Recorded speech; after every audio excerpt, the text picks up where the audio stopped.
Je vous montre donc Marcus Reis, qui est une œuvre assez simple aussi, mais très expressive et très intéressante dans cette idée de ressemblance ou de vraisemblance. On a dans cette idée de Marcus Retz, donc on a la représentation du bas d'un portrait au crayon, avec cette bouche qui est un élément qui a été un élément végétal qui a été rapporté et qui représente donc une bouche. Il y a vraiment une idée d'exploitation des moyens plastiques avec quelque chose qui va se jouer de la perception. Hein, on voit quand même nettement, alors que c'est une feuille hein, évidemment, mais on voit nettement la lèvre inférieure avec un très joli volume, une très jolie lumière, un très joli dégradé, et puis la lèvre supérieure, même chose, avec un très joli volume. On est vraiment dans la question de l'écart, toujours, c'est-à-dire entre le modèle, la bouche telle qu'on la connaît, et cette bouche qui est représentée face à une image d'un grand degré d'iconicité. Hein. Là, on a vraiment quelque chose qui est très explicite, très expressif, en volume hein, d'ailleurs, hein, presque sensuel. Hein. On a une bouche qui est vraiment extrêmement sensuelle. On a aussi cette petite tige qui est là, qui rappellerait presque un petit rictus, une expression dans cette bouche, peut-être un peu amusée. Euh, Là, on a vraiment quelque chose de l'ordre, au-delà de la ressemblance, de la vraisemblance, quelque chose qui est de l'ordre du vrai, par l'image qui est produite, qui est identifiable et qui est vraiment vraisemblable. Hein. Il y a quelque chose qui est de l'ordre de la vérité. On continue avec euh, cette citation de Paul Klee. L'art n'a pas pour finalité d'imiter la nature, le monde réel, le monde visible. Il rend visible, hein, c'est ce qu'on a vu chez Marcus Retz. Hein, on ne copie pas la réalité, on rend visible par des constituants plastiques différents, par des éléments hétérogènes. On va tenter, à travers nos émotions, notre perception, de rendre la réalité. En tout cas, une réalité. Euh, on continue avec Vic Muniz. Je regarde en même temps si Alec est revenu, s'il a résolu ses problèmes. Et on a toujours Hamid qui n'est pas revenu. Alors, je vais essayer de le... Je ne vois pas. Je ne sais pas s'il a des soucis de connexion. Je vais essayer de le... Hop.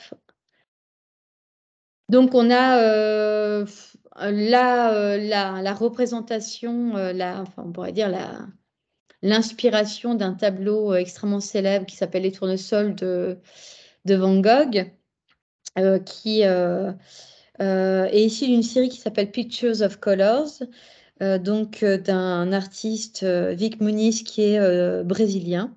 Vic Muniz travaille beaucoup avec des déchets. Il est aussi beaucoup dans des œuvres collectives avec des objectifs sociaux, c'est-à-dire qu'il va travailler dans des grandes déchetteries autour de Rio de Janeiro. Il va travailler avec les basuleros, c'est-à-dire tous ces gens qui travaillent à récolter les déchets, à recycler pour quelques sous. Hein. Et puis, il va, avec eux, récolter ces déchets et puis réaliser leurs portraits. Et ces portraits, il va les prendre en photo et il va les vendre aux enchères en Europe, à Londres notamment. Et puis cet argent qu'il récolte, il va le redistribuer à tous ces gens qui travaillent, qui ont des travaux très compliqués, très pénibles. Et voilà, il est beaucoup dans des œuvres comme ça, artistiques et humanitaires. C'est quelqu'un de très intéressant. Là, il a voulu montrer l'écart aussi avec la ressemblance et manifeste avec la nature, c'est-à-dire qu'il a Il a pris des échantillons de carton coloré chez des imprimeurs, hein, on voit bien les échantillons carrés. Il a 1 millier pardon, de tons. Et puis avec tous ces tons, il va recomposer toute cette série de Pictures of Colors. Donc là, on a des tons chauds essentiellement. Et donc, on a un sentiment d'un dessin numérisé, pixelisé, clairement. Mais on reconnaît encore le sujet, hein. On reconnaît bien, malgré cet écart important avec le référent, avec le modèle, on reconnaît quand même bien le tableau initial, l'inspiration du tableau initial de Van Gogh. On continue toujours pour vous expliciter cette notion d'écart avec ce tableau de Pablo Picasso. Est-ce que les écarts, on en a parlé un petit peu tout à l'heure, est-ce que le fait de s'éloigner de la réalité que l'on voit quand on la représente, c'est parce qu'on a envie d'exprimer quelque chose? Alors, intuitivement, on suppose que oui, hein, évidemment, mais on essaye d'explorer d'un point de vue pédagogique. Donc, on est sur des corps de personnages féminins, on est sur le premier tableau cubiste, hein, début du XXe, qui a bouleversé, d'ailleurs qui a été rejeté au départ, qui a bouleversé complètement le monde de l'art. On est vraiment sur des formes très géométrisées. On est sur un ensemble très structuré, plutôt dynamique, hein. On a vraiment une dynamique avec des mouvements, avec des visages qui semblent être à la fois de profil, à la fois de face, avec des mains qui sont sur la taille, mais on a l'impression aussi qu'elles peuvent être sous le visage. Il y a quelque chose d'assez dynamique. Les visages sont très simplifiés. On a évidemment cette inspiration des masques, pardon, qui sont de véritables inspirations pour les artistes du début du XXe. Les arts primitifs commencent vraiment à être connus en France et en Europe, et ce seront vraiment des sources d'inspiration pour tous les artistes. On a une déstructuration des corps. On n'a pas d'ombre, pas de perspective, hein, qui était vraiment la règle depuis la Renaissance. Et on a des visages très anguleux et très asymétriques, hein. Donc là, on est dans un bouleversement. On a une nature morte aussi, hein, qui est là, posée là, avec un seul plan.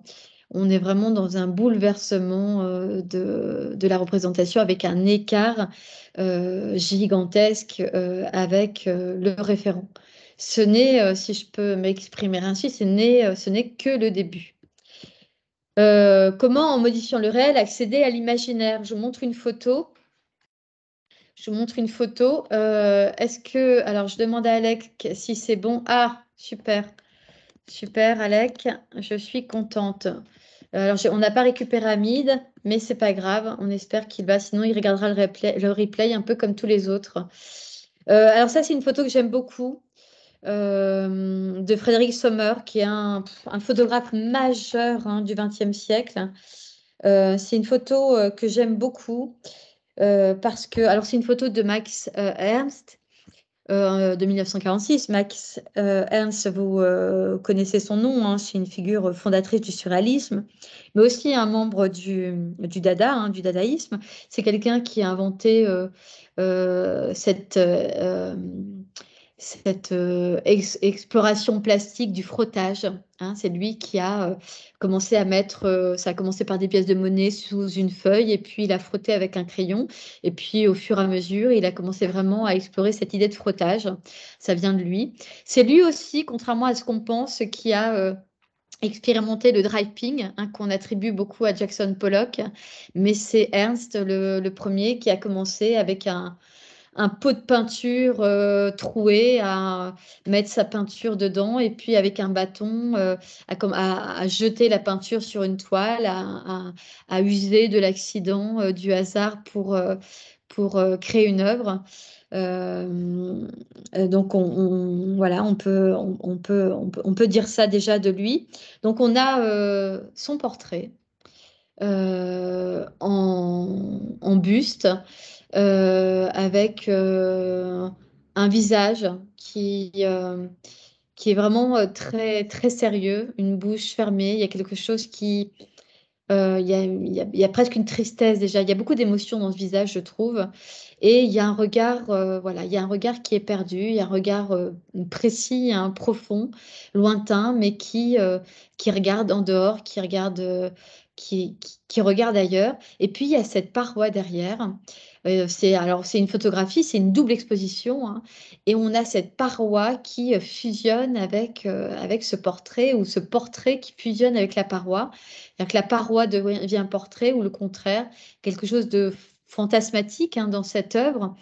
Il y a ce corps, cette chair qui devient paroi. On voit bien les traces, comme des lésions, comme des blessures, comme des tourments. Il y a quelque chose qui est vraiment là, de l'ordre de l'invisible, hein. Il y a quelque chose qui nous échappe, qui nous fait voyager. Et c'est ce qui est intéressant dans cette œuvre.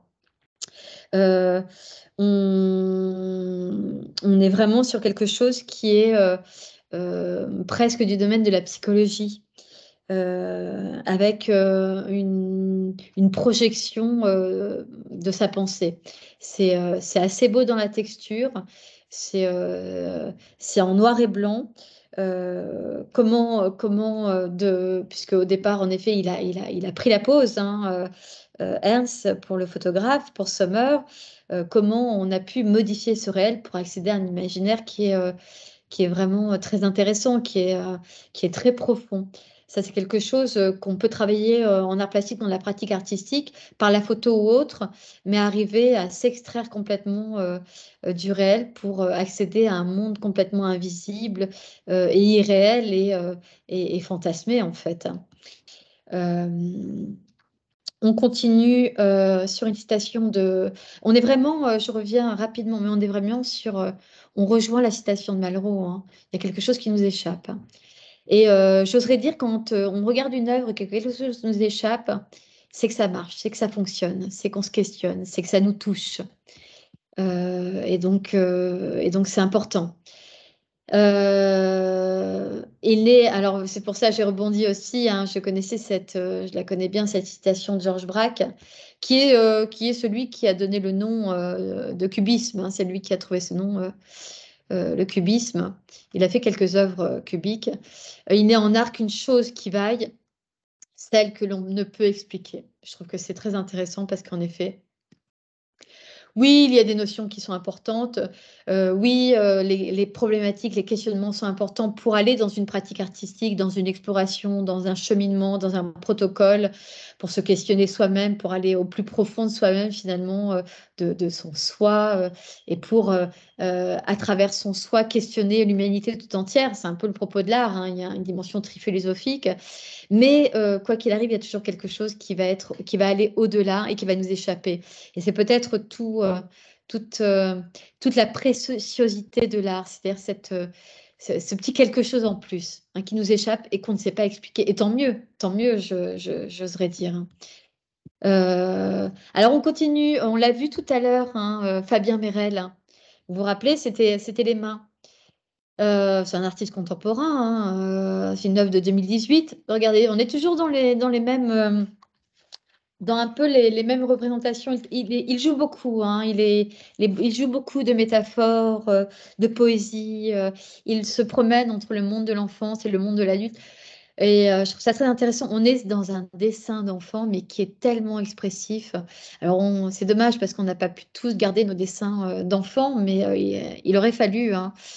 Euh, mais alors, donc, on a un grand soleil avec ses rayons bleus et jaunes. On a ce petit personnage qui ressemble presque à une encre, hein, qui serait peut-être, on se représente beaucoup quand on est enfant. Donc, cet enfant, ce petit Fabien. On a même, vous voyez, dans les écoles, dans les petites écoles, on met le prénom, et puis on met souvent le petit tampon de la date. Et puis, on a ce bateau, on dirait presque un arc-en-ciel. Et puis, on a cette petite île, hein, on a vraiment, et la mer, hein, la mer qui est un petit peu agitée. Et il y a vraiment, bon, quelque chose évidemment de très poétique, je l'ai dit, ce fond monochrome tout blanc qui laisse place au rêve, à l'imaginaire. On a presque l'impression que cet enfant, il est posé. Il a envie de rêver, il a envie de bouger, et non, il est posé. C'est un peu une encre. Et on retrouve le Fabien, le grand Fabien adulte qui est là. Il dessine très bien aussi Fabien, hein, Merel, euh, avec ce bateau, cette jolie voile. Et puis, il est là, il se regarde, hein. Il y a un effet miroir entre cet adulte et ce même personnage qui était enfant. Et puis, il y a un écart, hein, évidemment, mais un écart de temps, pour le coup, hein, un écart de temps, un écart d'espace, un écart dans le mouvement aussi, qui est très intéressant. Il y a vraiment une idée de la psyché, hein, de quelque chose où on se regarde dans le miroir et puis on s'interroge en fait sur son soi, son identité.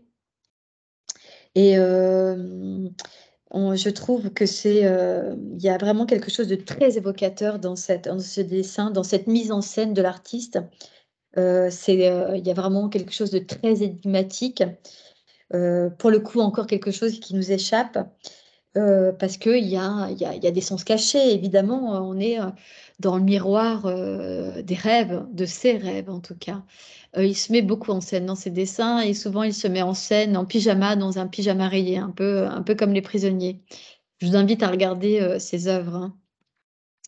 Alors je reviens, c'est quelque chose que faites-le, hein, en pratique artistique. Mettez-vous en scène, pourquoi pas dans vos dessins, dans vos peintures. Dans une vidéo, c'est plus simple, mais n'hésitez pas en vous transformant peut-être, mais à vous utiliser comme outil, comme véritable outil ou comme matériau ou comme matière, hein, dans vos dessins, dans vos peintures, dans cet effet miroir, en effet, avec ce que vous êtes en train de représenter. C'est un travail qui peut être vraiment très intéressant. Outre le travail de l'autoportrait qu'on a beaucoup exploré, qu'on explore beaucoup, mais ce travail, à un moment donné, vraiment de se mettre en scène à travers un effet miroir, ça peut être quelque chose d'intéressant plastiquement. En quoi le choix d'un instrument peut avoir un impact sur une représentation? On est toujours sur Fabien Merel, hein, vous voyez les talents du dessinateur, toujours ce fond monochrome qui amène justement à l'imaginaire. Il y a quelque chose d'onirique en fait, hein, dans ces œuvres. C'est-à-dire qu'il y a quelque chose qui est réel. Ça va, Marie-Jo? Ça va? Une question peut-être? Non, Dis-moi. sans faire attention. Non, c'est pas grave. Bah, tu peux, hein, de temps en temps, comme ça, moi, je l'ai enlevé pour les images. Si de temps en temps, vous voulez montrer vos expressions, j'en suis ravie, hein, c'est pas gênant du tout.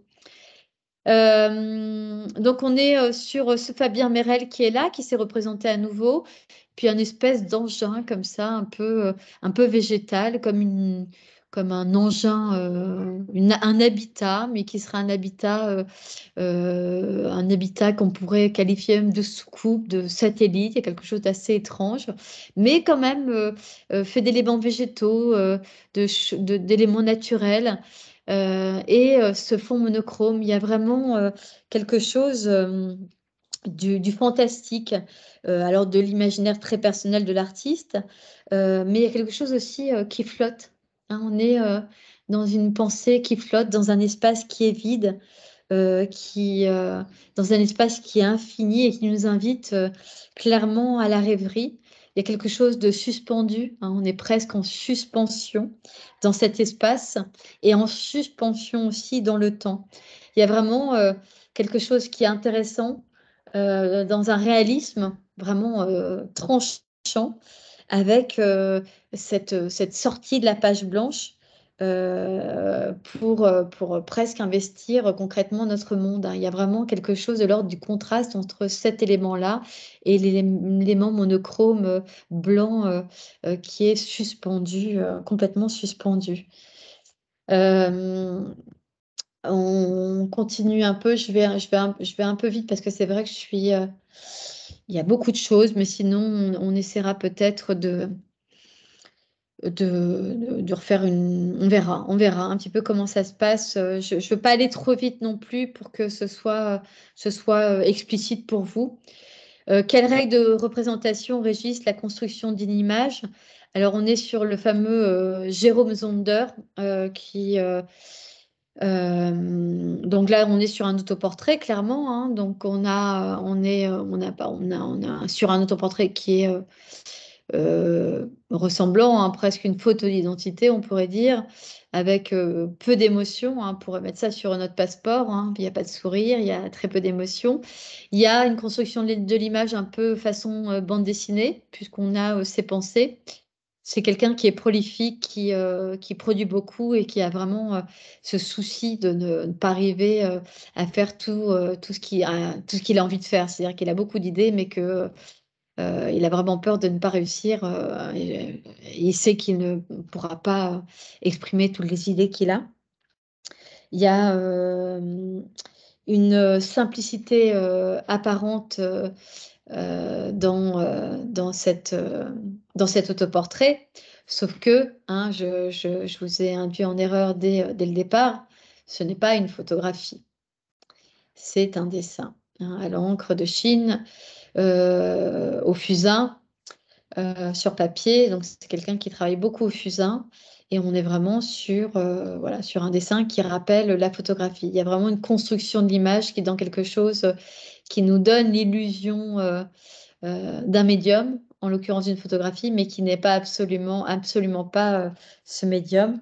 Donc il y a vraiment une complexité chez Jérôme Zonder. Il y a une apparente simplicité, mais il ne faut pas s'y fier. C'est plutôt très complexe. Et on va voir quelques œuvres de lui et vous allez voir, vous allez comprendre pourquoi je dis que c'est très complexe. Peut-on parler de soi dans une œuvre plastique sans se représenter? Oh, quand on est plasticien comme vous, hein, on sait que oui. On sait qu'on n'a pas besoin de se représenter pour parler de soi. Jérôme Zonder à nouveau, donc l'autoportrait qu'on vient de voir dessiner. On est sur donc un dessin à la mine de plomb, au fusain, sur papier. On est sur toujours un autoportrait, très différent. Presque une vision névrotique, hein. On a l'impression de voir ses névroses. Voilà, ça nous touche, hein, tout de suite. Il y a ce regard qui nous regarde, hein, comme dans une photographie. Il y a quelque chose d'assez burlesque. Il y a le sonnet du clown, ces joues comme ça qui sont peintes, noir et blanc, toujours chez Jérôme Zonder. Il y a un mélange du monde de l'enfance, hein. On a presque quelque chose qui rappelle des dessins d'enfants avec ses mains d'adultes qui dégoulinent, ces mains d'adultes qui sont rongées de peur ou d'angoisse. Il y a quelque chose de l'ordre du trauma, hein, dans cette œuvre. Il y a ses oreilles qui sont démesurées, qui sont très grandes. Il y a un contraste important entre quelque chose qui serait l'ordre du candide et de l'ordre de la violence. Et il y a aussi un contraste énorme entre le clair-obscur, hein, entre les blancs et les noirs, qui renforce la crudité des scènes, mais qui les tamise aussi. Quelque chose de cet ordre-là, on est un petit peu perdu. Il y a comme une délicate noirceur chez cette œuvre de Jérôme Zonder. Avec toutes les œuvres qu'on a vues d'ores et déjà, on pourrait dire que l'image du réel peut devenir fiction par sa manipulation. On l'a vu sur les œuvres de Jérôme Zonder, mais on l'a vu aussi sur la photographie de Sommer. On peut dire aussi que l'enregistrement mécanique du réel peut autoriser un travail de fiction en photographie. Hein, c'est pas parce qu'on photographie la réalité qu'on représente la réalité, bien évidemment. On va le voir aussi sur d'autres photos dans peu de temps. Il s'agit aussi de comprendre à quel moment du processus créatif intervient la manipulation, que ce soit en photographie, en peinture, en dessin. L'auteur va mettre en place un dispositif, c'est-à-dire une mise en scène, un cadrage, un éclairage, un point de vue, un médium. Et de ce fait-là, par ces choix-là, il va intervenir sur un processus créatif qui va permettre d'exprimer quelque chose. Une photographie, bien évidemment, peut être très ambiguë. Et on le sait maintenant, il est possible de rendre une image du réel, évidemment, fictionnelle. Et je vous montre tout de suite un exemple sur cette réalité visible qui n'est pas une réalité. Il s'appelle Fontcubertas. C'est un artiste catalan. C'est un artiste catalan qui joue des photographies, qui joue des manipulations. Donc, il a fait une série qui est des années 80, 85, 87, si je ne m'abuse, et qui montre des animaux chimériques qui l'auraient découvert empaillé en Écosse à partir des recherches d'un scientifique disparu. Alors, vraiment, il expose dans un laboratoire avec ses photographies très étranges, cet animal très étrange qui ressemble à un singe, mais qui est posé sur 4 pattes. Il montre des fossiles de sirènes, il montre des faux documents. Il nous invite finalement à avoir un regard critique sur cette vraisemblance des photographies qui sont absolument fausses. Et son cheminement est vraiment intéressant à Fontcuberta. Il y a vraiment un lien aussi entre les arts et les sciences qui peut être intéressant à travailler, à explorer dans le domaine de la pratique artistique, essayer à travers les sciences justement d'exprimer une production. On continue avec les relations d'une œuvre toujours avec la réalité, complètement différente, l'œuvre de Mondrian, qui s'appelle New York City, une œuvre de 1942, assez grande, hein, 1 mètre, plus d'1 mètre, 1,19 m sur 1,14 m, qui est faite avec des lignes horizontales et des lignes verticales, avec des couleurs primaires sur un fond de toile qui n'a pas été peint. On est sur la représentation d'une réalité, hein, New York City, notamment le quartier de Manhattan, mais d'une façon différente de ce gigantisme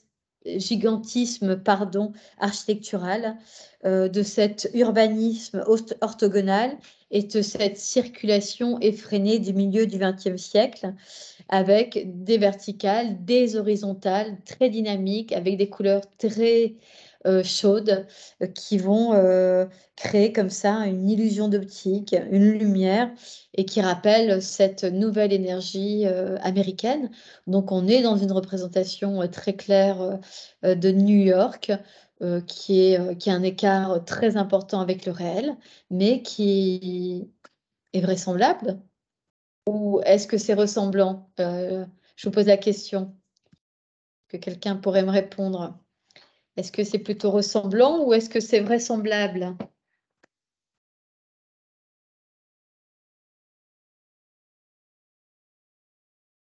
Alors, est-ce que j'ai une réponse? Marie-Jo? La vraisemblance. Oui, on dirait plutôt ça, en effet. On dirait plutôt ça. Alors, oui, on dirait, bravo, c'est vrai, Alec, il y a quelque chose de l'ordre du plan du métro, mais qui finalement nous, nous rapproche hein, de ces grandes mégalopoles comme New York, avec ces plans comme ça, verticaux, horizontaux. Barcelone est fait de la même façon, hein, ces plans comme ça, américanisés, très horizontaux, très verticaux, et qui en effet rappellent des lignes verticales, horizontales, et qui vont créer cette dynamique dans l'urbanisme. On continue avec un exemple probant de cet écart entre la photographie qui photographie une réalité, mais qui en montre une autre, avec André Cartès, qui est aussi un grand photographe du XXe siècle. Dans sa série sur les distorsions, il a utilisé un miroir qui est un miroir spécial, évidemment, qui est supposé refléter de façon mimétique le réel. Hein, la mimésie, c'est quand c'est très ressemblant. Hein. Et il joue de la déformation afin de distordre le modèle qui s'y reflète. Et l'appareil, son appareil photographique, enregistre mécaniquement et fidèlement le réel. Dans ce cas, il est témoin, hein, c'est un témoignage, et quelque chose de cet ordre-là, de son écart avec un réel ressemblant, mais qui est altéré. Quelque chose d'intéressant parce qu'on est presque dans des effets de matière. Le corps devient matière, hein, il devient fluide, il est presque élastique. Il y a une souplesse comme ça très, très étonnante dans ce corps. Il y a quelque chose aussi d'un peu monstrueux dans ce corps féminin. Une tête minuscule sur un corps gigantesque. Il y a quelque chose d'improbable, mais aussi de malléable. Il y a un effet assez burlesque dans la représentation, avec ces corps filiformes, hein, ces corps filiformes, ou alors presque bibendum. Cette exploration, elle est intéressante. Hein. Travailler à partir de l'appareil photo en série, hein, essayer de prendre le même motif en photo et puis aller l'embêter, aller le déformer, aller l'altérer par différents procédés plastiques pour en créer comme ça toute une œuvre. Toute une œuvre, ça peut être aussi un travail très intéressant à produire. On continue en photographie avec Lee Friedlander, qui est un autoportrait du milieu du XXe aussi. Je vous la montre parce qu'elle est intéressante toujours dans cette idée du visible et de la réalité. C'est-à-dire que lui, il se prend un peu en photo par accident, c'est-à-dire qu'il va prendre des paysages, alors c'est plutôt urbain, en photo, et puis par accident, il va se retrouver dans un effet miroir, et puis il va se retrouver sur la photo. C'est un peu comme ça qu'il explique. Alors c'est vrai qu'il rompt et renouvelle la tradition du genre du portrait. C'est intéressant parce qu'il y a quelque chose de l'ordre de l'extension périphérique de son travail. Et on s'interroge vraiment sur les enregistrements optiques du réel, du point de vue, évidemment, ce qu'on questionne toujours et encore dans la photographie et du cadrage. C'est une photographie en noir et blanc qui est intéressante euh, de la part du photographe. Et on est vraiment sur une réalité qui est la réalité du photographe, hein, sa vision à lui du monde. Le photographe, l'artiste, c'est un constructeur de monde. La photographie, elle reproduit-elle la réalité? C'est une question qui peut se poser, mais on- on pourrait se poser la question de qu'est-ce que la réalité? Euh, Avant de se poser la question de la photographie, si la photographie reproduit la réalité. En tout cas, on sait que quoi qu'il arrive, depuis le début de cette présentation, on a un écart entre le référent, le modèle et la réalité qu'on va représenter. Et c'est ça qui est intéressant. Et cet écart, il est lié à la vision de l'artiste, sa vision du monde, à travers ensuite un geste qu'il va opérer, à travers un médium qu'il va choisir, à travers des constituants plastiques qu'il va définir à travers une posture, un cadrage, une mise en scène, une lumière, etc. Euh, Toujours le même artiste, on est toujours dans la même idée. Hein. Vous voyez que là, on a par accident, c'est comme ça qu'il explique ses photos, on a une silhouette. Ça crée un effet graphique qui est intéressant. Hein. C'est incontestable, c'est-à-dire qu'on a vraiment ce paysage urbain avec ce personnage, cette silhouette qui fusionne avec le paysage urbain. Excusez-moi, je bois un petit peu. Donc, on continue avec... pardon, je suis allée en arrière.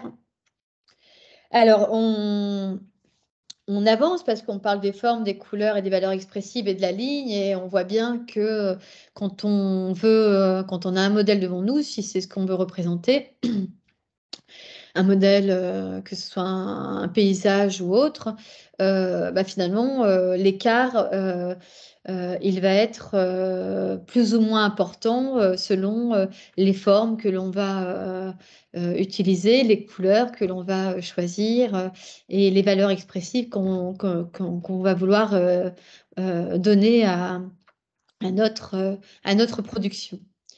C'est pour ça que le regard de l'artiste, le regard singulier, le regard est singulier chez l'artiste, modifie notre perception du monde. Pardon. Qu'il est nécessaire de définir les limites de la ressemblance, évidemment. Que les mots rôle jouent un rôle que les mots, pardon, il y a un mot en trop, jouent un rôle face à l'image. Le titre, la légende, le commentaire, la description. Parfois, en effet, le titre est très important dans l'œuvre et va nous aiguiller quant au message de l'artiste.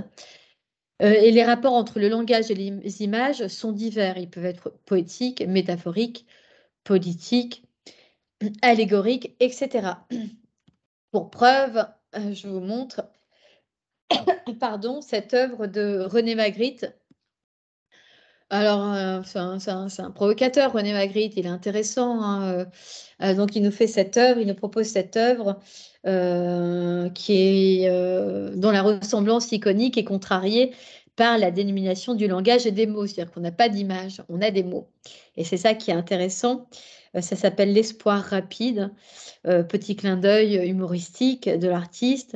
C'est une œuvre qui invite le regard à s'interroger sur la relation, le rapport que les images entretiennent avec le langage. Le peintre nous incite à comprendre le titre, la légende, les mots de l'image.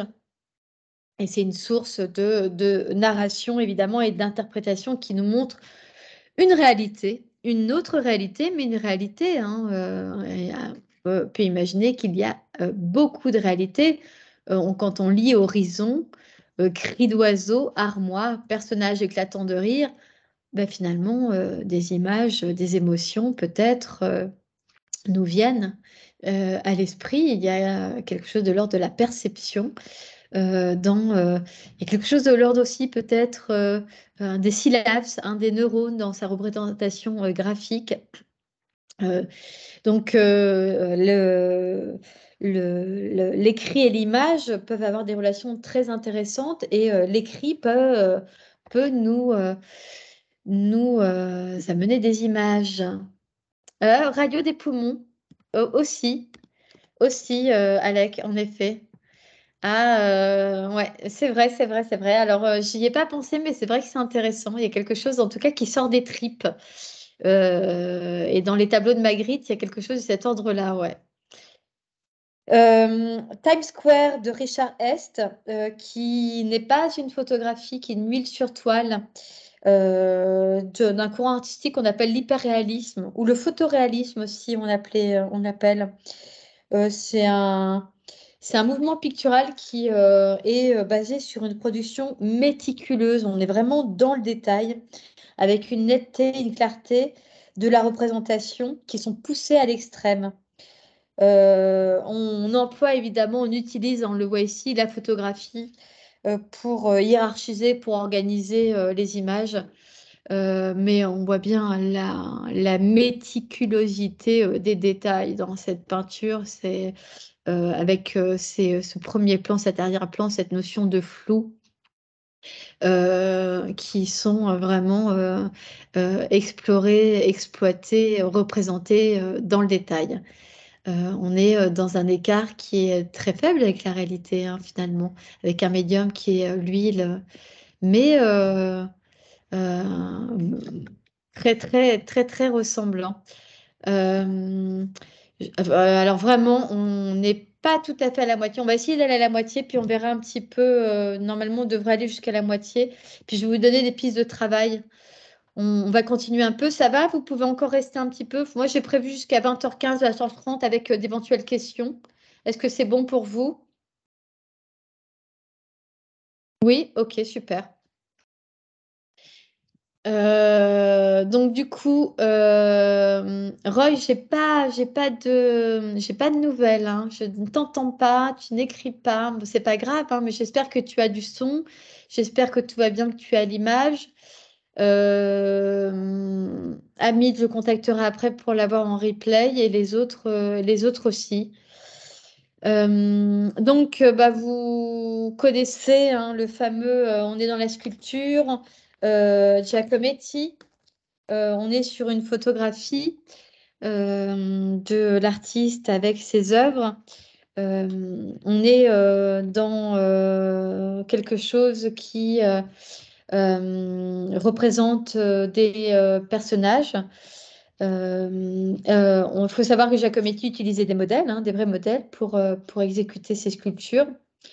Euh, il est, on a quelque chose de ressemblant avec ces modèles, vraiment. C'est pas réaliste, en effet.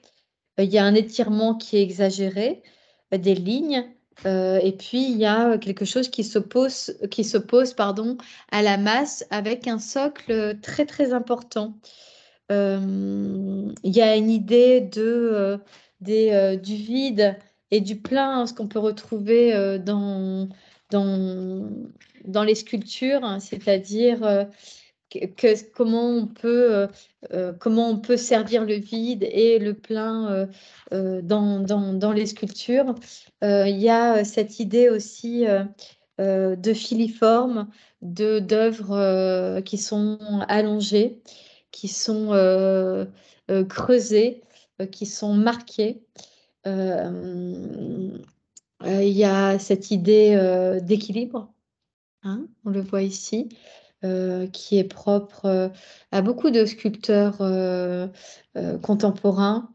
Il y a cette idée euh, de sculpter le vide à l'intérieur, hein, on peut avoir l'impression que Giacometti a sculpté le vide. Giacometti, là, dans cette photographie, elle est intéressante parce qu'il est en mouvement, il est au travail. Il porte sa sculpture. Il y a quelque chose de l'ordre encore de la mise en scène. On est dans une ressemblance qui euh, est présente, hein. C'est-à-dire que pour Giacometti, il y avait quelque chose dans ses sculptures de ressemblance. Ça ressemblait au modèle. C'était sa vision du modèle. Alors, toute autre chose dans la notion d'écart entre la manière dont nous percevons la réalité et la représentation.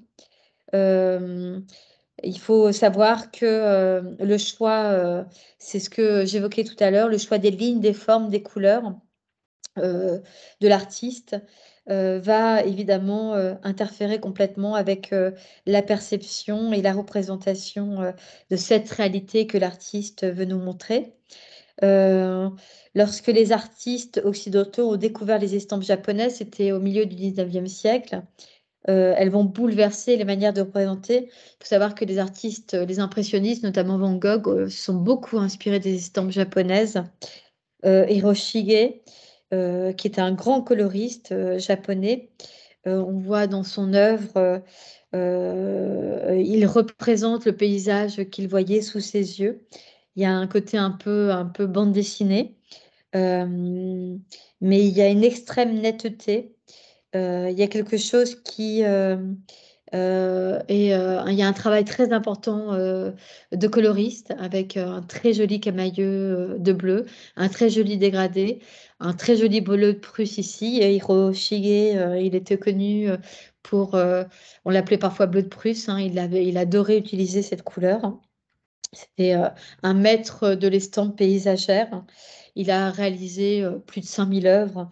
Il y avait toujours une atmosphère particulière dans ces estampes, notamment très souvent les éléments météorologiques, avec aussi une profondeur de champ importante. On voit dans ce dégradé, avec ce paysage qui s'éclaircit de plus en plus, qui représente bien la réalité telle qu'on la connaît, hein. Que la profondeur, plus on s'éloigne, plus notre regard s'éloigne dans le paysage, plus ça devient clair. Donc on est sur une représentation aussi qui est intéressante à explorer. Quel est le rapport au réel? On revient sur la sculpture avec Auguste Rodin, qui est vraiment à explorer le nu de toutes les façons. C'est quelqu'un qui aimait travailler le nu. Là, on est sur une sculpture d'Hésiode, hein, qui est une sculpture qu'on avait retrouvée au milieu du 8e siècle avant Jésus-Christ. Alors, il y avait une lance sur laquelle s'appuyait le personnage qui était là. Hop, il y avait une lance. Et en fait, Rodin l'a supprimée quand il a achevé la sculpture, parce qu'il voulait vraiment qu'on se concentre sur le regard voilà, de ce nu. Alors, il y avait quelque chose de puissant, hein, dans les sculptures de Rodin. Et il a évidemment pris un modèle, un jeune soldat. Il avait vraiment le souci de représenter le vrai.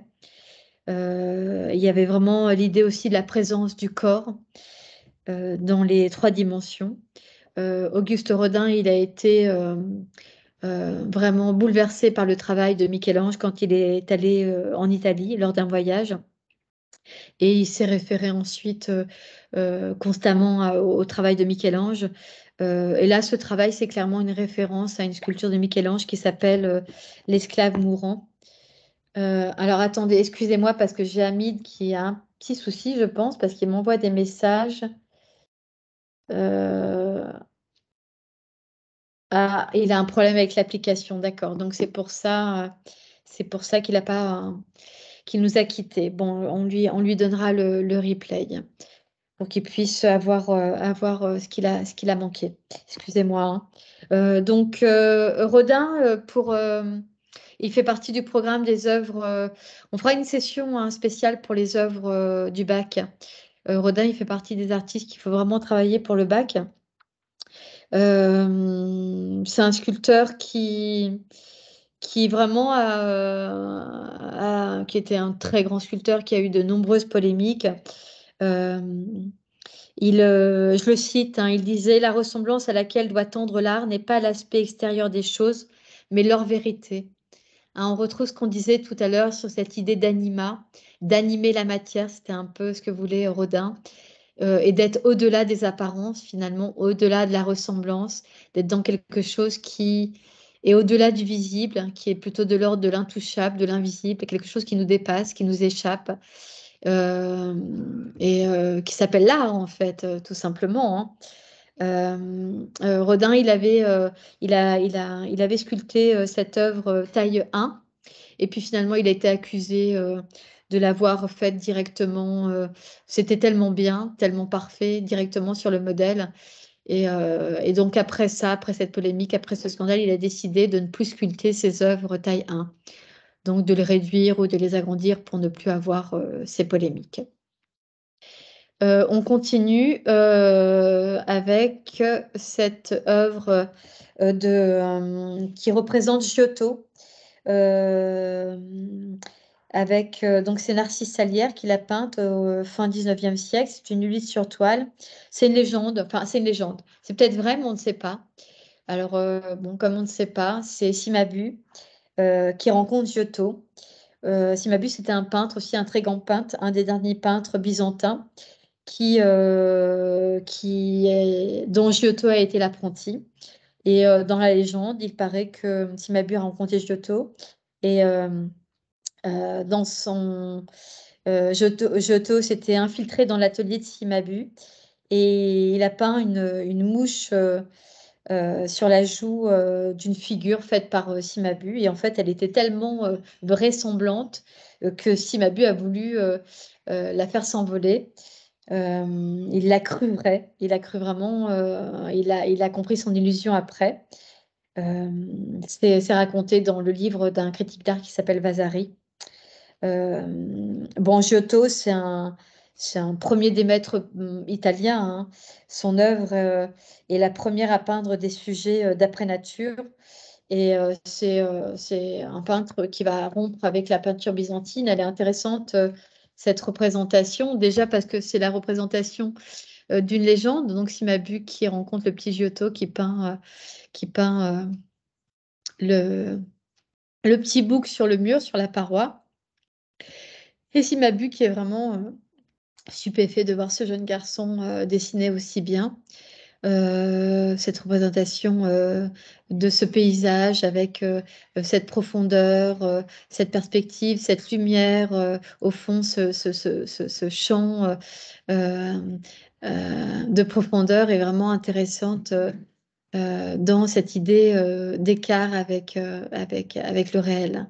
Il y a vraiment quelque chose de l'ordre de la ressemblance avec la réalité, mais il y a aussi quelque chose euh,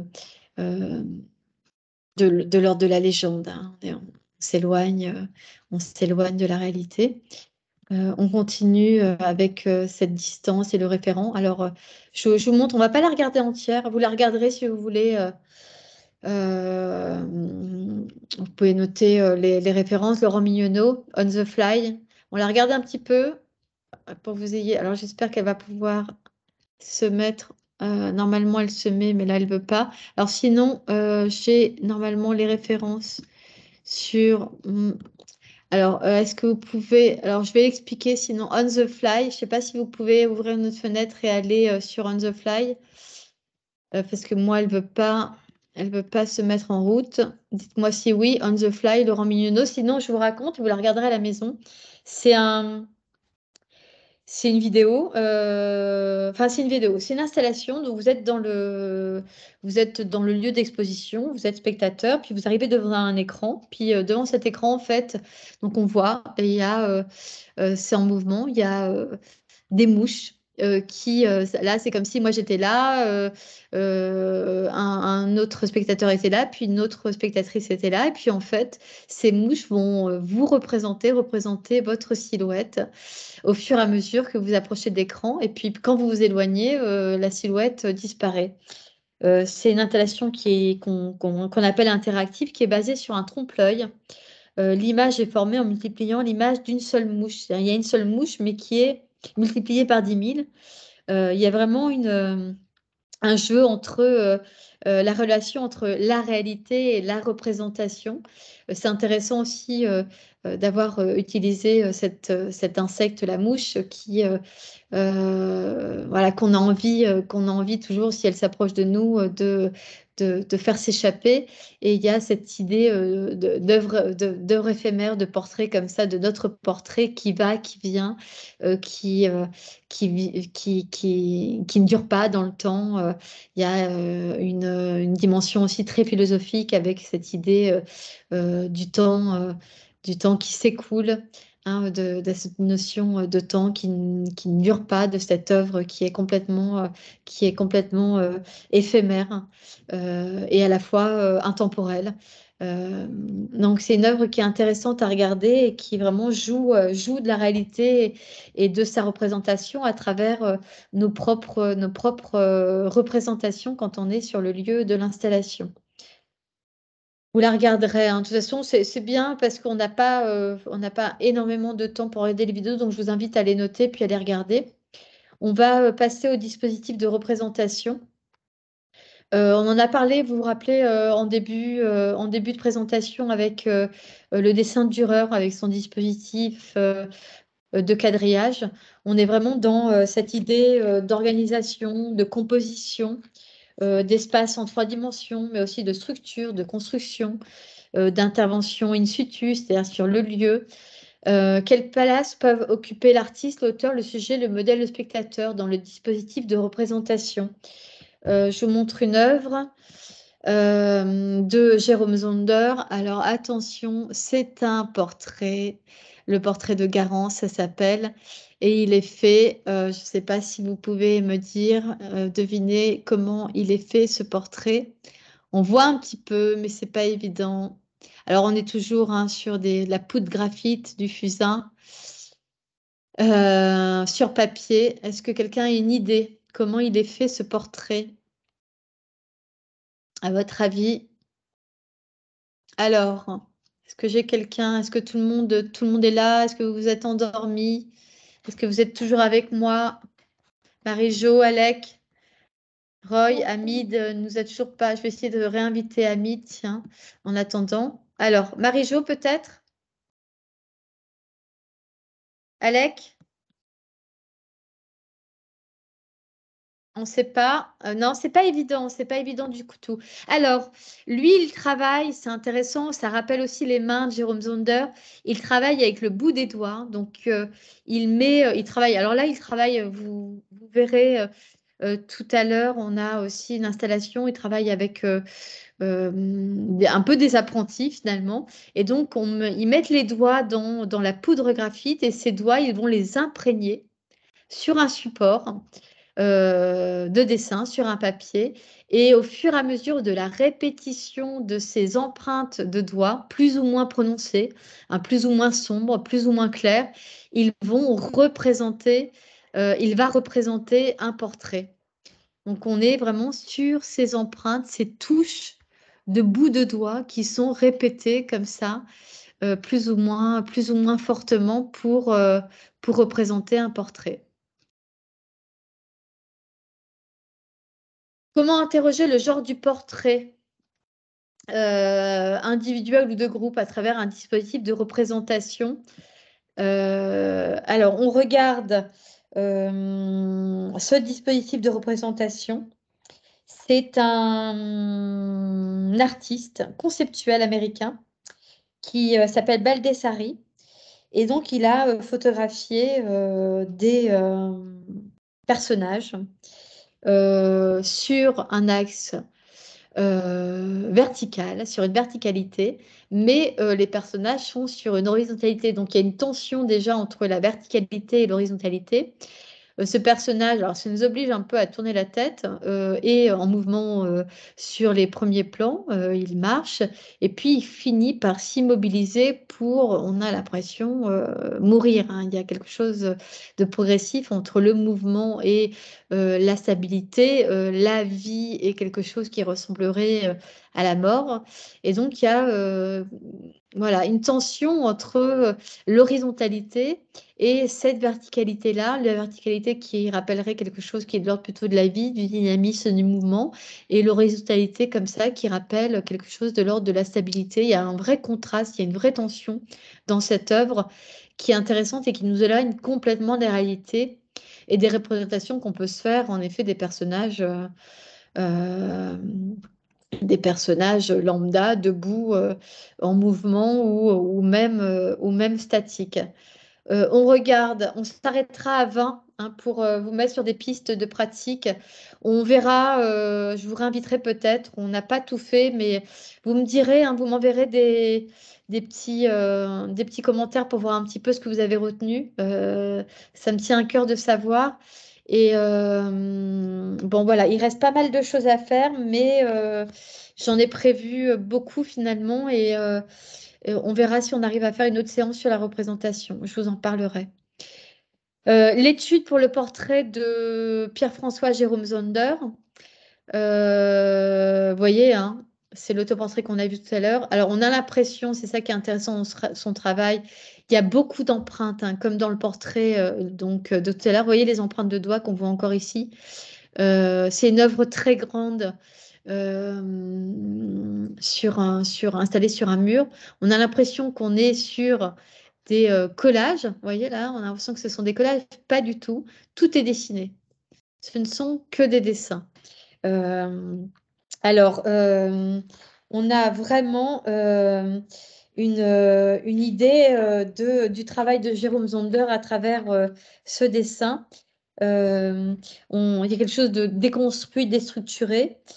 Il y a quelque chose de ce portrait. Alors, étude pour le portrait de Pierre-François, mais il y a ce portrait qui est de plus en plus déformé, déconstruit. Il y a quelque chose de l'enfance qui devient monstrueux, loufoque. Il travaille beaucoup sur ça, hein, sur l'enfance un peu cruelle. Euh, il y a les superpositions des différentes créatures entre presque l'humain et l'animal, hein. Voilà, il y a quelque chose qui nous dérange. Il y a cette impression, je l'ai dit tout à l'heure, de collage. Euh, Jérôme Zander, il dit dessiner revient pour moi, je vous montre l'autre en même temps. Dessiner revient pour moi à créer un espace symbolique qui fonctionne, construire un système dans lequel on peut faire entrer le monde et ses questions. Alors, vous voyez, il y a vraiment cette idée du monde de l'enfance. Alors, on a vraiment ces petits chérubins là. Bah, voilà, on a un portrait qui semble assez mignon, mais on a un regard assez évocateur, assez satirique.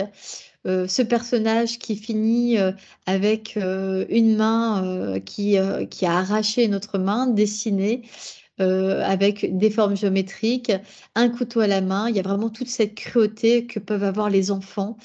Ce petit garçon là qui est devenu complètement satanique, qui a arraché je ne sais quoi.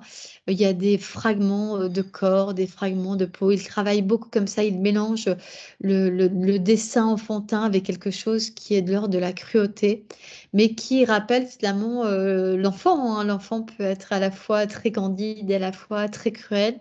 Et il y a vraiment ce contraste chez Jérôme Zander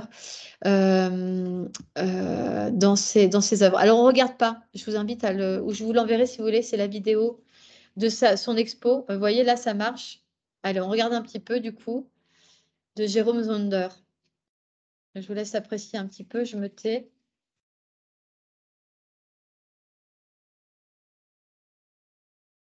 Vous voyez, on est vraiment dans du travail d'empreinte.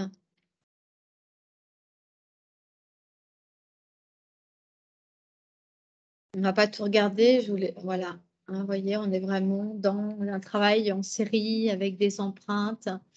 Il y a vraiment un travail de l'échelle, de l'espace. Chez Jérôme Zander, vous voyez, on voit bien là ces traces de doigts.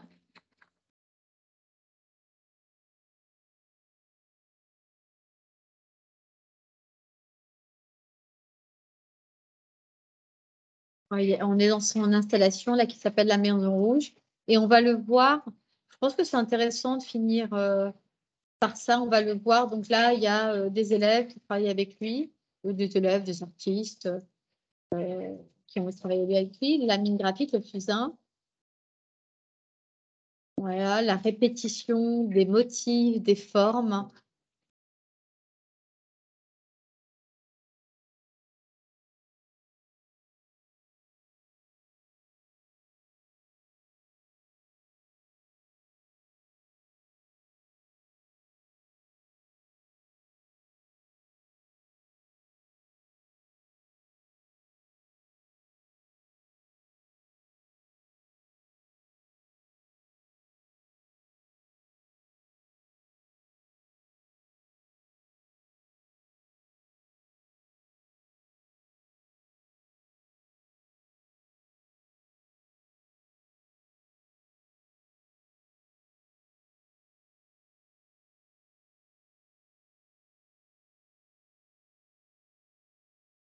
Alors, je l'arrête hein, comme ça sauvagement parce que si vous avez envie de regarder, c'est disponible sur YouTube, hein, Jérôme Zander.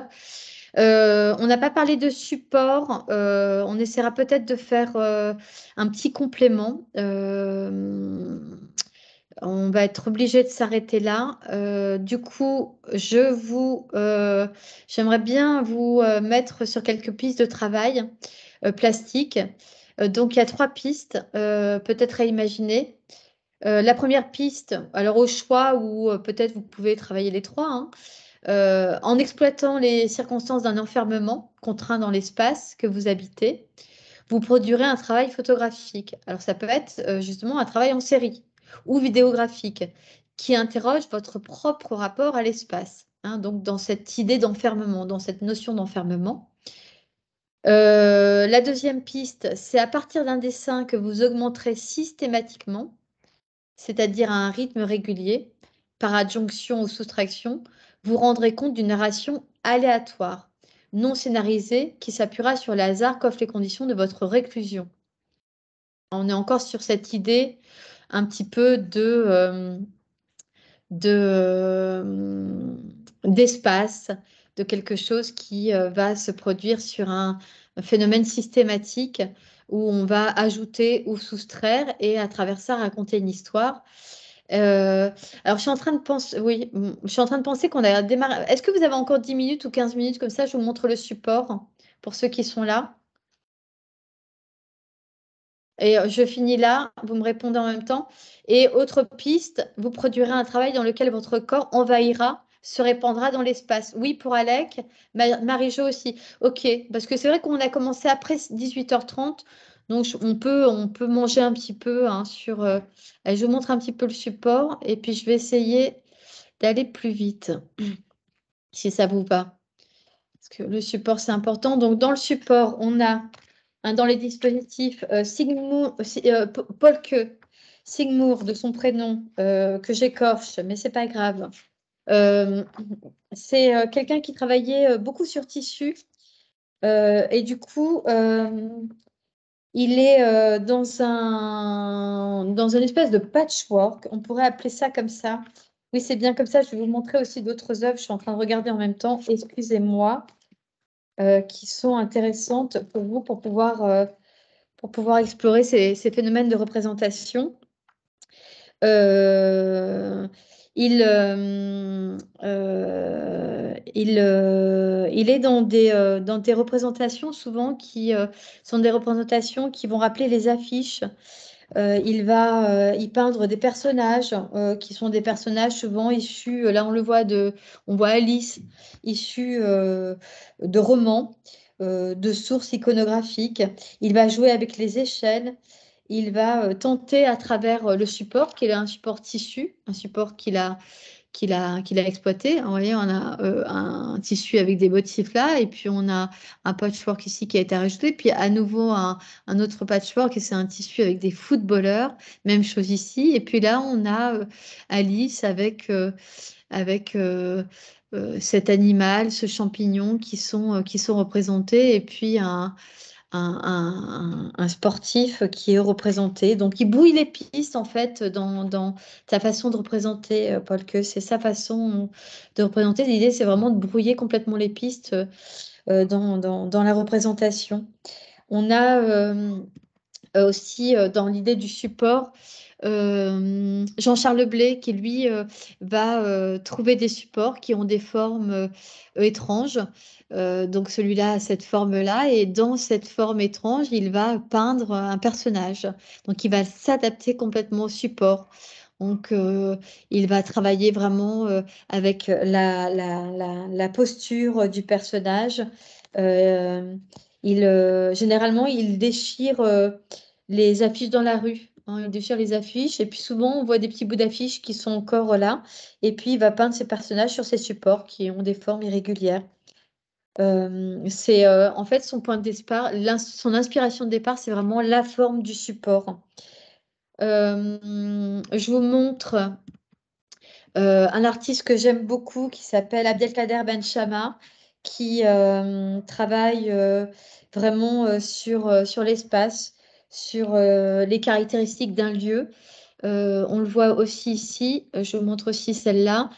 Il est vraiment dans une réalité physique qui est intéressante, avec des zones de contact avec l'espace mental pour le coup. On est vraiment dans une représentation plutôt de quelque chose d'une introversion, hein, c'est-à-dire de quelque chose qui serait intériorisé plutôt que d'une représentation du visible. Il y a vraiment des frontières incertaines entre la figuration et l'abstraction. On joue vraiment avec ces codes. Il y a quelque chose de très fluide. Il y a quelque chose d'organique même, hein. Ça rappelle des paysages. Il y a du mouvement. On pourrait imaginer des écorces, on pourrait imaginer comme des cartes météorologiques. Enfin, il y a vraiment quelque chose de l'ordre organique, hein, clairement. Et cet article, il est vraiment cet artiste, pardon, il est vraiment dans des pertes de repères et dans la question de la monstration. Que montrer et comment le montrer? Comment on présente du dessin dans un volume, puisqu'il travaille vraiment in situ dans les installations. Et comment ne pas être écrasé par un lieu. Il a exposé au Carré de Sainte-Anne à Montpellier. Là, vous voyez l'orgue et il a représenté ce dessin qui fait écho à cet orgue. Quelque chose, on a presque l'impression de voir du son à travers son graphisme, hein. Il y a quelque chose de vraiment intéressant dans son travail et dans ses codes de représentation. Alors ça, je passe, hein, je passe. Ça nous permettra d'aller un peu plus loin. Celui-là, je le passe aussi. On le verra. Gersin, je le passe aussi. Hop, on retourne sur Gersin. Je pourrais vous les donner hein, si vous voulez. Mon passe, c'est des tableaux qui sont un peu plus qui demandent un peu plus de temps et on n'aura pas le temps à représenter à la Trinité de Masaccio. Il faut un petit peu de temps. Bon, on est sur une autre époque, donc ça peut être intéressant de le voir dans un autre modèle finalement. Euh, Comme j'ai déjà parlé de Jérôme Zonderg, et c'était mon fil conducteur. Vous voyez, on est à nouveau là, on est dans son installation. C'est intéressant de voir un petit peu comment il travaille. On a vu un petit peu dans la vidéo les extraits, les détails, les fragments de son travail. C'est que du dessin, je le rappelle. Il y a vraiment un parcours du spectateur et le parcours de l'espace, évidemment, fait partie intégrante de l'œuvre chez Jérôme Zonder. Il y a vraiment une réflexion de l'espace. Je bifurque sur la couleur, sur la peinture rupestre. Alors, je pense que ça, à mon avis, vous savez déjà, hein, même chose sur les Ménines de Velázquez. On va passer, comme ça on peut avancer un petit peu. Hop, je vous montre ça. Je vous montre ça parce que dans l'idée de la représentation et de l'écart du jeu, de l'illusion de la réalité, c'est intéressant. Dans le jeu des altérations peintes de l'espace, des illusions d'optique, c'est vraiment Georges Rousse, quelqu'un d'intéressant. Et dans le questionnement d'une œuvre qui peut révéler et modifier chez le spectateur sa manière de percevoir la représentation de l'espace. Et on est vraiment très éloigné de la perspective de la Renaissance. L'artiste, il utilise la photographie ensuite, évidemment, hein, pour présenter son œuvre. Il commence par un croquis avec un point de vue qu'il sélectionne. Il a un support qui est généralement un mur. Et il y a un rapport entre la figure peinte et l'espace, et puis la relation de la photographie avec le sujet peint. Il est sur ce qu'on appelle une anamorphose, hein, c'est-à-dire que cette œuvre, on ne la voit que d'un point de vue. Évidemment, la photographie va se positionner pile dans le cadre à ce point de vue qu'a défini l'artiste pour pouvoir voir cette œuvre. Si on se déplace, on va voir des motifs de couleurs qui sont peints sur les murs complètement hétérogènes. Donc ça perturbe complètement nos habitudes de perception et on est sur un travail in situ, bien sûr, avec une véritable illusion d'optique. Je vous montre aussi, très intéressant dans cette idée de représentation, je pense, ce travail de John Stezaker, qui est un collage qui est vraiment intéressant, qui est vraiment très poétique et qui est vraiment dans l'idée de l'illusion, de la création d'une autre illusion, d'une autre réalité finalement, hein, avec une composition en suspension, un petit peu comme on a vu chez Fabien Merel, avec un collage qui est surréaliste. Il y a vraiment des images aux effets graphiques qui sont étonnants, avec des associations d'images et de paysages, hein. On voit bien ce couple, ce portrait qui est allé peut-être s'enlacer, s'embrasser, en tout cas dans un rapport plutôt amoureux. Euh, on est suspendu avec cette route, hein, qui les rend distants finalement, qui met de la distance entre eux et qui nous montre quelque chose de complètement surréaliste, mais qui nous emmène, qui nous projette dans un autre espace-temps, quoi, finalement, dans une autre réalité. Et ça fonctionne bien. Il y a une vraie poésie dans cette image de cet artiste. Il travaille beaucoup comme ça. Il a fait beaucoup, beaucoup d'images de cette façon-là en associant des portraits et des paysages. Ça paraît très simple, mais il y a une vraie, il y a une vraie émotion hein, qui en ressort. Je continue. Je vais un peu vite, hein, c'est exprès. Alors, vous connaissez certainement notre ami caméléon, hein, Louis Bolin, qui est aussi dans le phénomène de la représentation, quelqu'un qui est intéressant à approcher. C'est quelqu'un qui travaille sans trucage, sans aucun trucage, contrairement à ce qu'on pense numérique. Il est dans la performance par la photographie. Il passe des heures et des heures et des heures devant, par exemple, si c'est cet escalator, devant cet escalator, pour ensuite se camoufler, arriver à se camoufler complètement avec le paysage en arrière-plan. On l'appelle l'homme invisible, le caméléon. En fait, il a un message qui est très clair, outre sa prouesse, graphique. Il a un message sur l'homme qui est devenu transparent dans la société, comme annihilé par le pouvoir suprême de la consommation. Il nous montre l'individu qui s'efface, qui ne compte plus dans cette société complètement occidentale, en tout cas, complètement déshumanisée. On passe à une artiste que j'aime tout autant, qui travaille sur les installations, qui travaille un petit peu sur, comme Ken Ridge, cherchez le nom, excusez-moi, si ça vous parle. Et elle est vraiment sur quelque chose de très engagé. Elle travaille à partir de silhouettes en papier découpé. Il y a une peinture de paysage qui est en fond, qui est projetée, qui est en mouvement. Elle représente la révolte violente d'un groupe d'esclaves à l'encontre de leurs propriétaires. Elle s'appelle Kara Walker et son œuvre est indissociable de son statut d'artiste noire. Elle raconte le racisme, le sexisme dans l'histoire américaine. Ça ressemble un peu à des fresques vivantes. Euh, Ces installations sont à taille humaine, à taille 1, donc on a vraiment le sentiment d'être complètement intégré à ces fresques quand on a la chance de voir ces expositions. Et elle dénonce l'exploitation et l'oppression des Noirs par les Blancs, mais également l'hypersexualisation de la femme noire.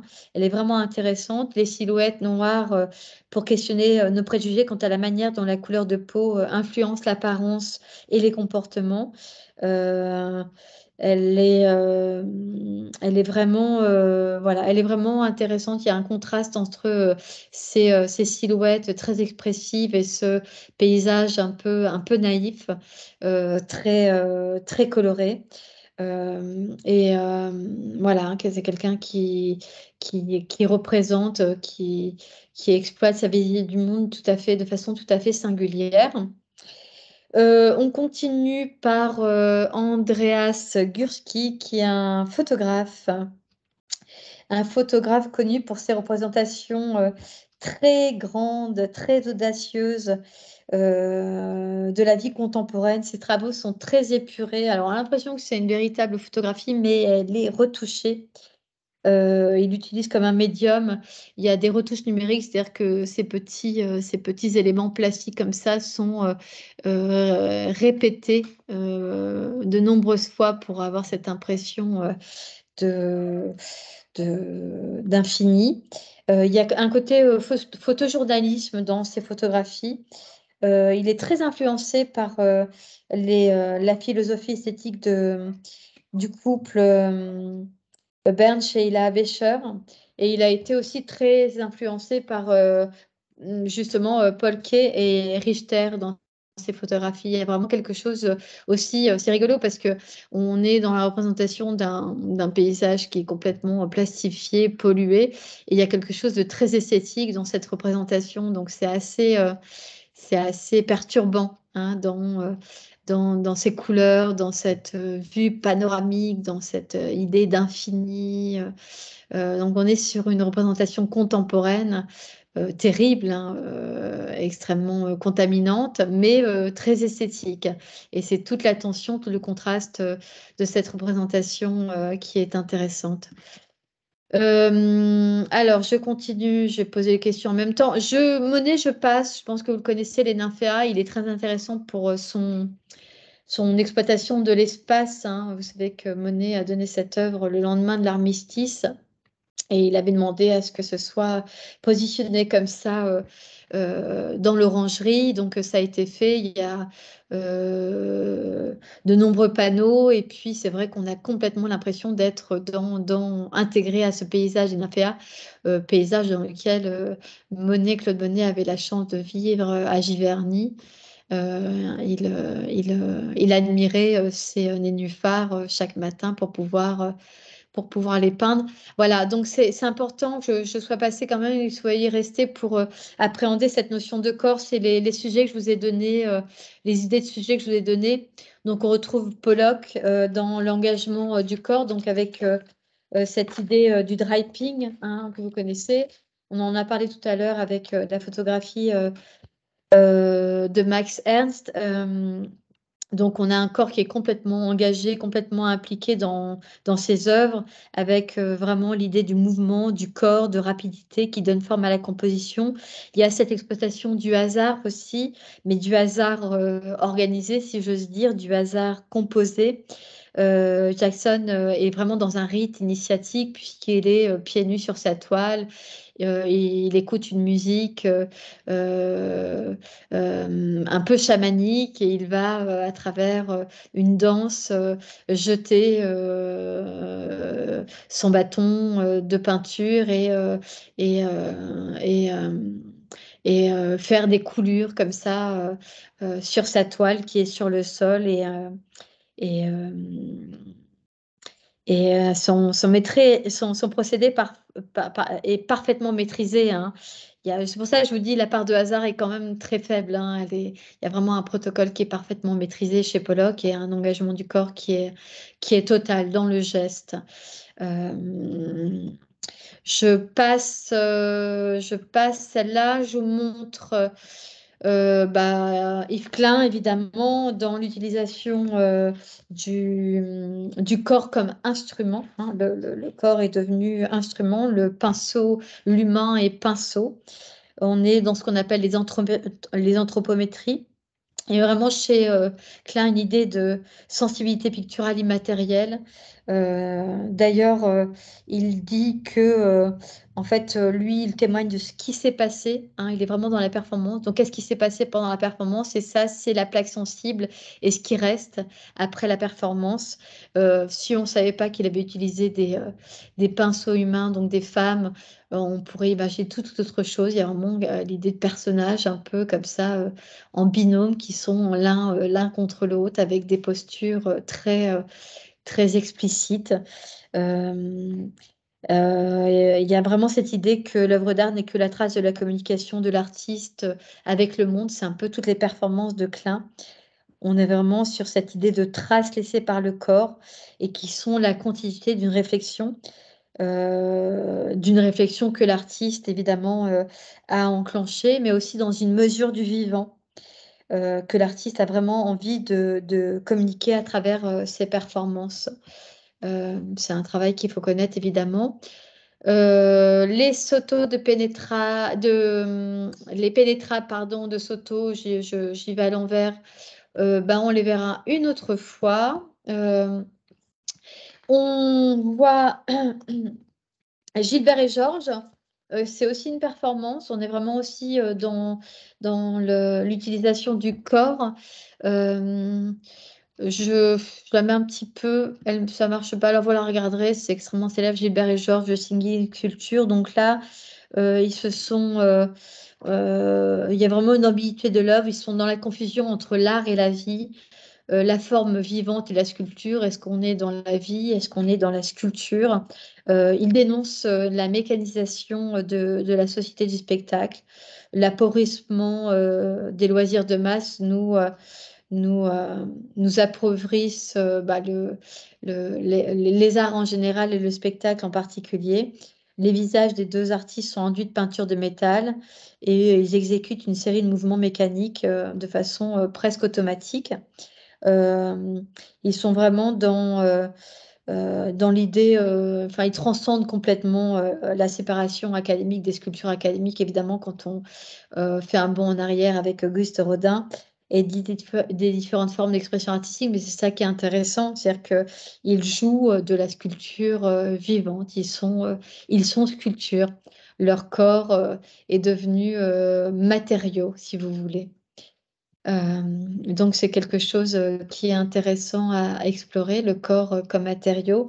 Et je, je vous invite à découvrir les œuvres d'Olivier Debré. Alors ça, c'est intéressant parce que c'est sa dernière œuvre, euh, qui est une œuvre qui est le point d'acmé hein, de son génie. On appelle ça une abstraction lyrique. C'est en effet, on est dans quelque chose qui est quasi monochrome et il traduit l'immensité d'un paysage. On est sur une vision panoramique d'un paysage avec des couleurs très chaudes. Il y a quelque chose de très métaphysique dans ce qu'il fait. Debré dit d'ailleurs qu'il ne traduit pas, qu'il ne représente pas un paysage, mais qu'il traduit l'émotion qui est en lui. C'est ça qu'il qu'il a essayé toujours d'exprimer tout au long de sa vie d'artiste. Il y a vraiment quelque chose de très fluide, d'empathé dans sa peinture. Il y a vraiment une idée de matière dans la couleur. La couleur est matière. Il y a quelque chose de gigantesque dans ces formats qui est vraiment intéressant et qui a influencé son comportement et qui l'a obligé à créer des outils. euh, D'inventer des outils pour pouvoir peindre ces formats gigantesques. Donc, on est dans un balai pinceau, là, par exemple. Voilà, Olivier Daubray, artiste très intéressant. On va terminer par la forme et l'idée. La forme et l'idée, on termine par Pablo Picasso. Hein, c'est intéressant. Donc, Pablo Picasso, il y a une idée intéressante dans le film Le Mystère Picasso d'Henri-Georges Clouzot. Je vous invite à voir, hein, où il nous donne un petit peu les énigmes de son génie, le protocole de son génie. Donc on est vraiment dans cette idée de la ligne qui va se transcender finalement ensuite en idée. Voilà, je vous invite à regarder ces œuvres. À regarder ce film, pardon, à regarder ce film. Il est vraiment sympa à découvrir dans le procédé de, de travail de Pablo Picasso. On reprend voilà, les différentes pistes, mais je pense que voilà, si vous avez suivi un peu mon conseil et que vous aviez un carnet de croquis, que vous avez pris quelques notes plutôt schématiques, plutôt graphiques, plutôt décidées, il y a des choses qui normalement devraient vous apparaître. Je pense qu'il y a des choses qui vont vous inspirer, qui vont vous donner des idées. Travailler en série, essayer d'utiliser votre corps, inventer des outils pour peindre. N'hésitez pas à explorer l'intérieur de vous parce que finalement, c'est de ça qu'il s'agit. C'est-à-dire que ayez un modèle, pourquoi pas, si vous avez envie d'avoir un modèle. Et puis après, donnez votre singularité, votre vision du monde à travers votre regard, à travers vos émotions. C'est ça qui compte, c'est ça qui nous importe quand on est plasticien et quand on est spectateur. Voilà, j'espère que ça vous a plu. On est obligé d'arrêter.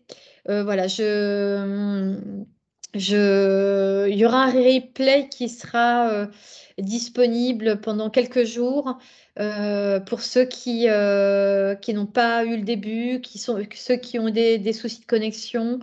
Et je vous invite à la prochaine conférence. Donc, ça sera fin octobre hein, sur la matérialité et les matériaux. Hein, mais je vous en reparlerai.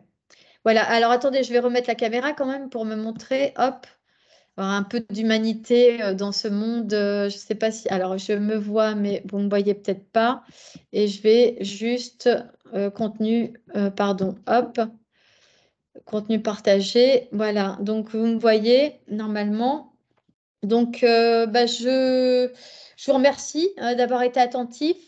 Oui, oui, c'est vrai que ça demande beaucoup de réflexion. Posez-vous et là, ne réfléchissez pas, dessinez, peignez, prenez de la couleur, prenez, si vous avez encore du courage, sinon demain, prenez de la couleur, prenez des pinceaux, prenez des papiers, déchirez-les, voilà, allez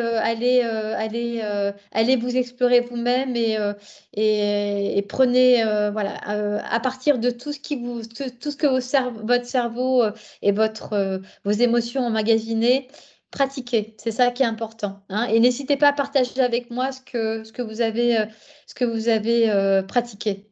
Ça m'intéresse évidemment. Bon, je vous dis au revoir.